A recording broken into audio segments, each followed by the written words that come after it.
In the past 3 years, more than 10,000 men, women and children have died trying to cross this stretch of water.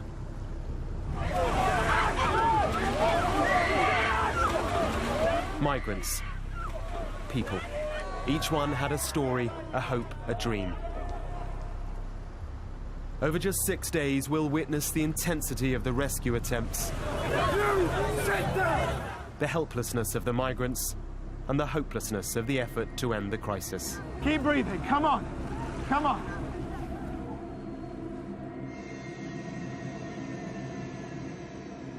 This is what death and survival looks like.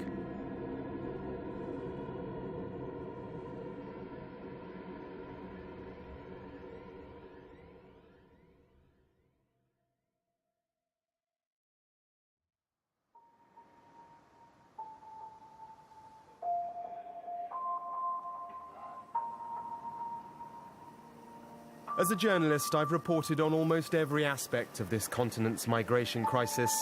Everything except the most dangerous part of the migrants' journey, the sea crossing, where thousands are saved and thousands die.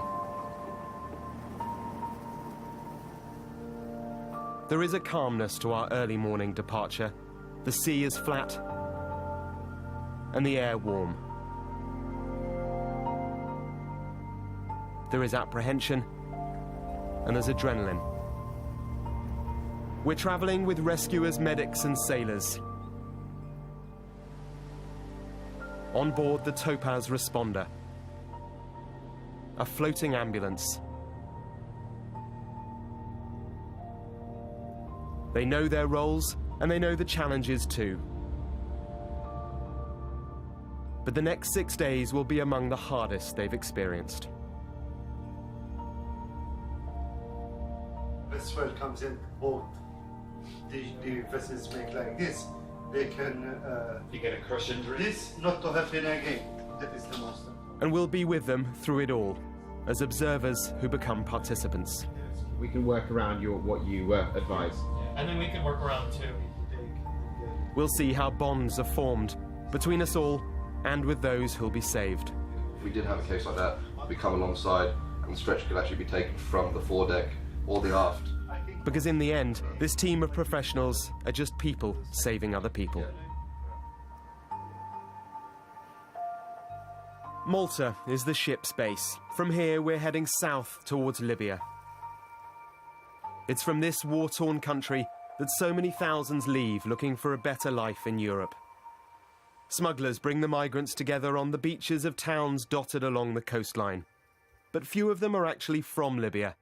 The 300,000 who've made this journey in 2016 are from all over Africa, the Middle East and beyond. They've travelled to Libya because that's the gateway to Europe, and in this lawless place, no one is stopping them from coming. The sea they think they'll cross is vast. It'll take us 24 hours from Malta to the area where their boats will run into trouble.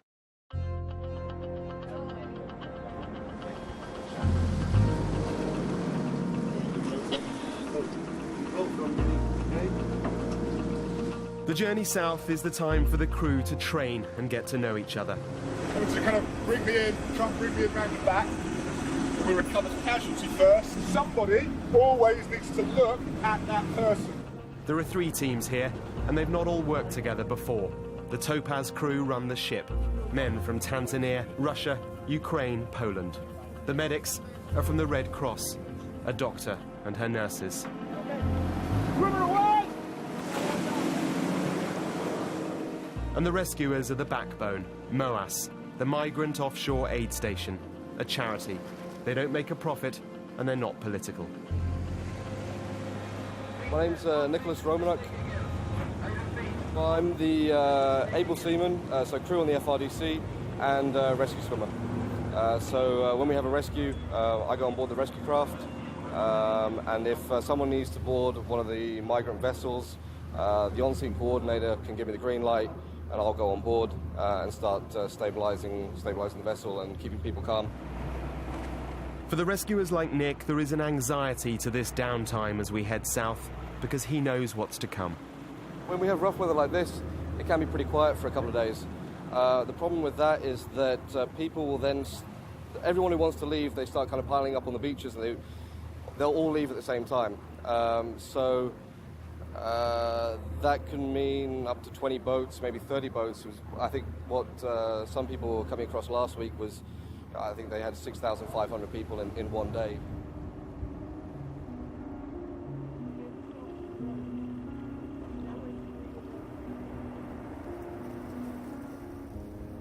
The crew have different ways of passing the time.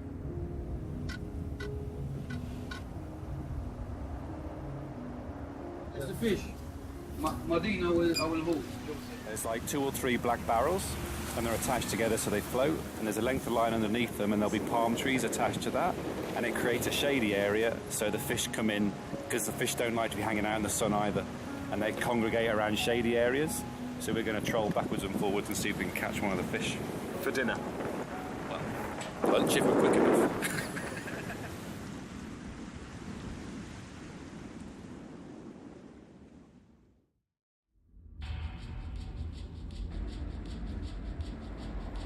We calculate 7.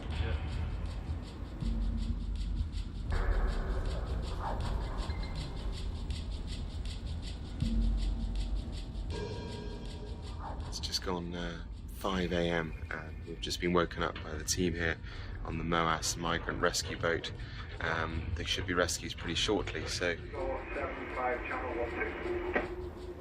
5-4, negative, sir, negative.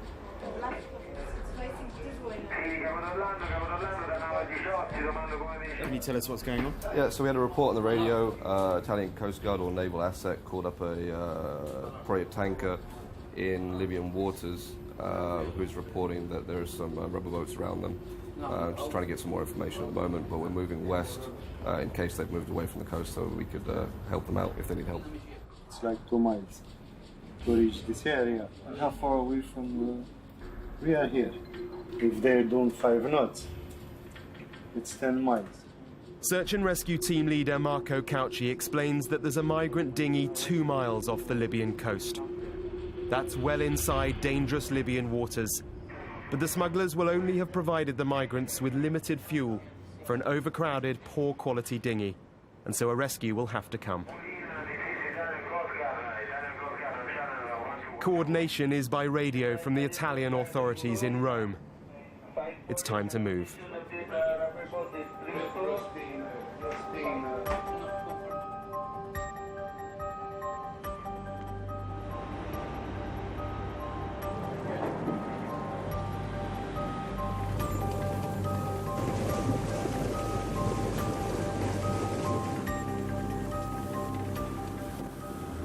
It's only when you come face to face with the migrant boats that you realize just how crazy, how dangerous and how desperate this whole thing is. The red drum at the back of the boat is their fuel tank, so that's an open fuel tank basically. It's not enclosed, so those drums are just full of neat petrol.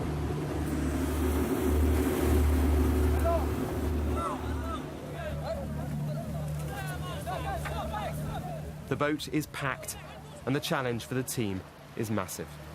We've moved up close now to the migrants. The job of the rescue teams now is to get the life jackets from this rescue boat onto the dinghy. Listen to instructions from this man, from this... Paul and Nick need to take control, to keep people calm. Most here can't swim. We're 12 miles off the Libyan coast. Europe is 200 miles to the north. They must stay seated until the main rescue vessel can be brought alongside. Mid-rescue, a surprise. The Libyan Coast Guard turns up. These are the people who are supposed to be stopping the migrants. It's clear quickly that they're really not up to it. Hello, I'm Mark from Sky News. How are you? Salam alaikum. We manage a few words with them. They told us they do try, but it's impossible, they say. There are so many leaving.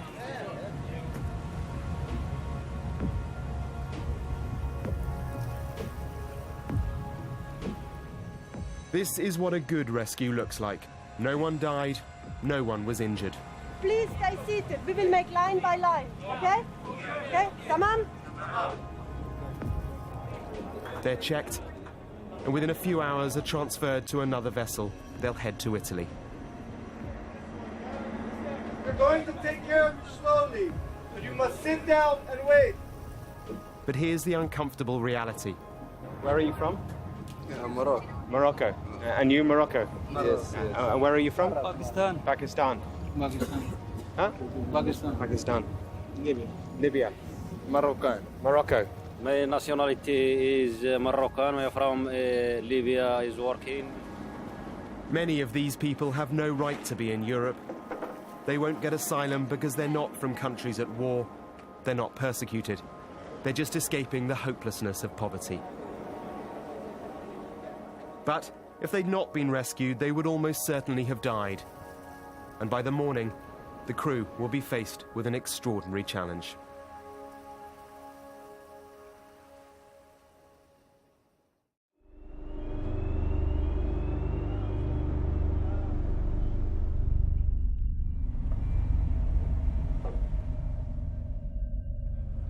It's just hours since yesterday's rescue. They're out again. The crew of the Topaz Responder have trained for this. But in the darkness out here, everything is so much harder. So much can go wrong. My concern is if the rubber dinghy has been out since yesterday, the whole day, they might be severely dehydrated because they usually leave without water. So we might see severe medical conditions out there.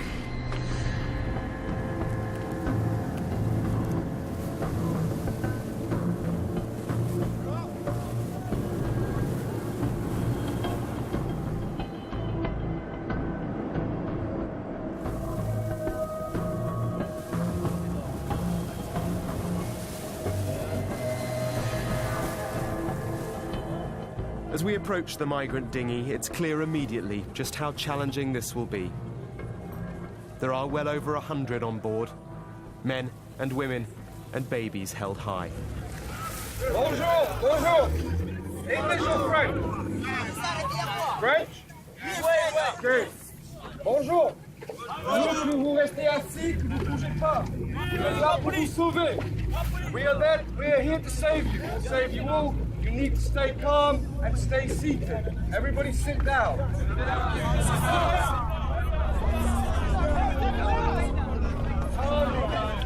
Everybody, calm down. Stop talking. Arrête de parler. Arrête de parler. The priority is to get life jackets to everyone.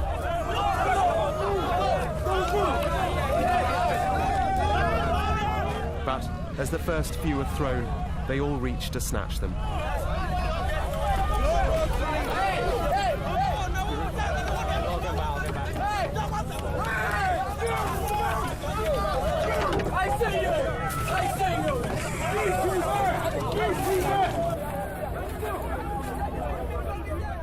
The rescuers back off and attempt to bring back order.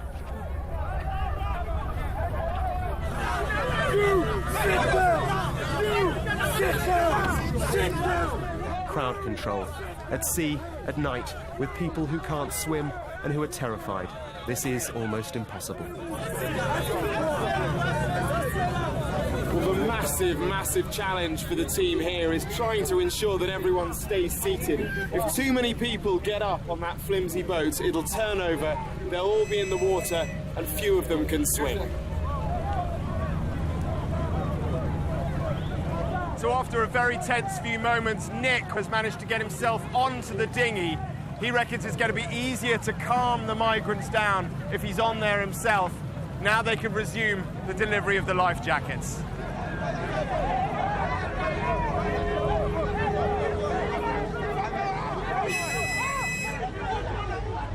With the main rescue vessel alongside the dinghy, they need to be offloaded one by one with care and order. Okay, Joey, start! Start, Joey! Joey, start! If they all move at once, the stability will be lost.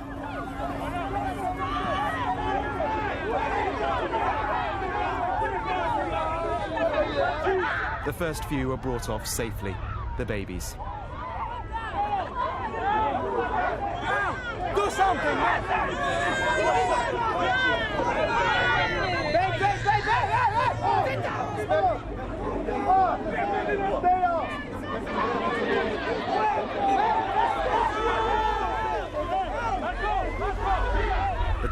there's a rush. And then this.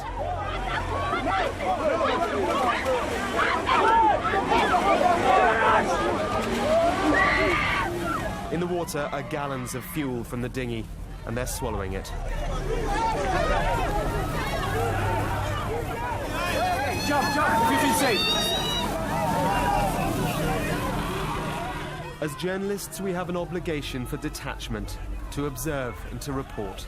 But here, a human tragedy is unfolding in front of us. We are now part of it. Hold my hand. Hold my hand. Keep breathing. Come on. Come on. His name is Abdul Latif. 1, 2, 3. And he survived. Oh.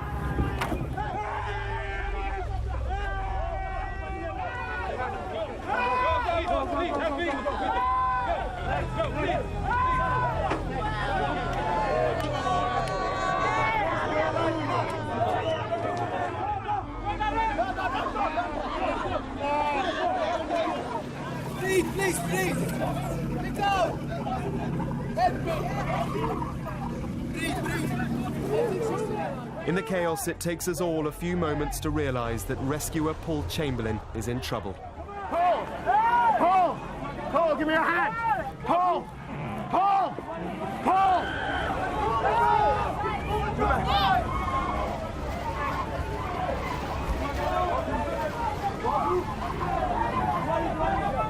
One, two, three!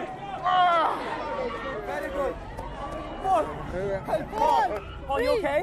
Yeah.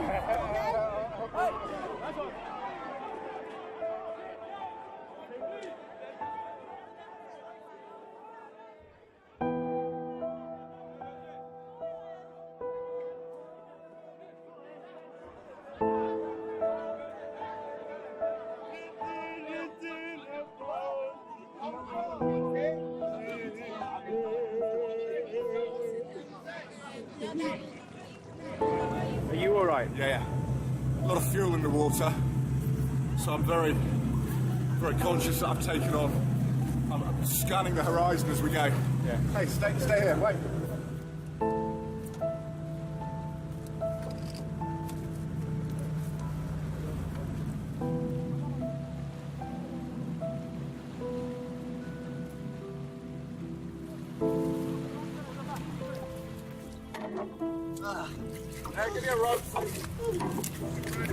Well, they thought the rescue was done, and then out in the water spotted more life jackets.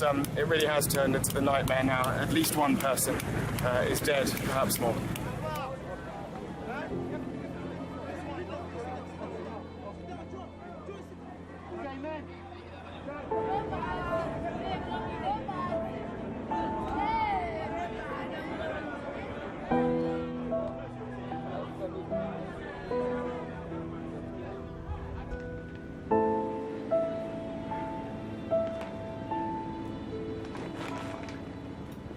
How do you cope with it? By smiling, man. And saving more people.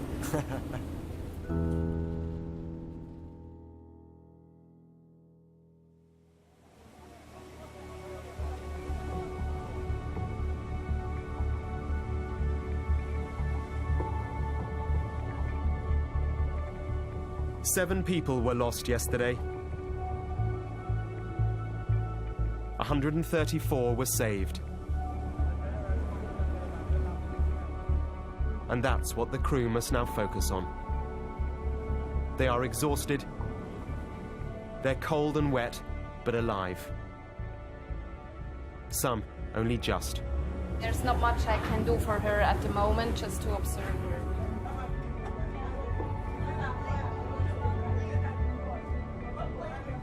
The 6 children all survived. 3 babies with their mothers, an older boy too. But the other 2, brothers, have lost their parents. For now, remarkably, they seem oblivious. There are some here who are refugees. Where are your parents? My parents, I don't know where they are. No, my mom is in the camps in Ethiopia, and my dad, I don't hear about him.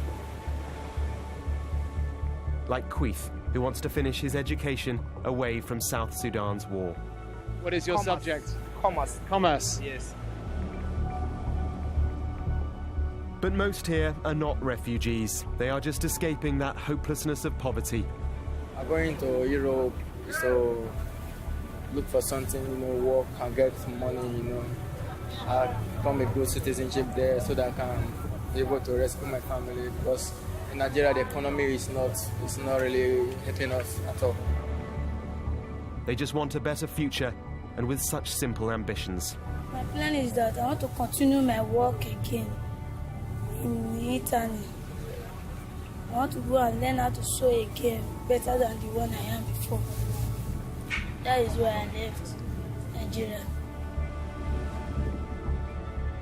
How strong must that desire be to put themselves through what we've now seen?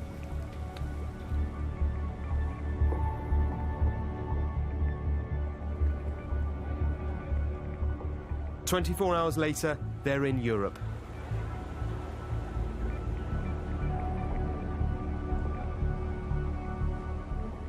Lives saved and bonds made. But their journey, their recovery, is far from over. Some will get asylum, some will be sent home. Many will disappear into an illegal limbo. Europe's ability to deal with such an extraordinary movement of people is failing terribly.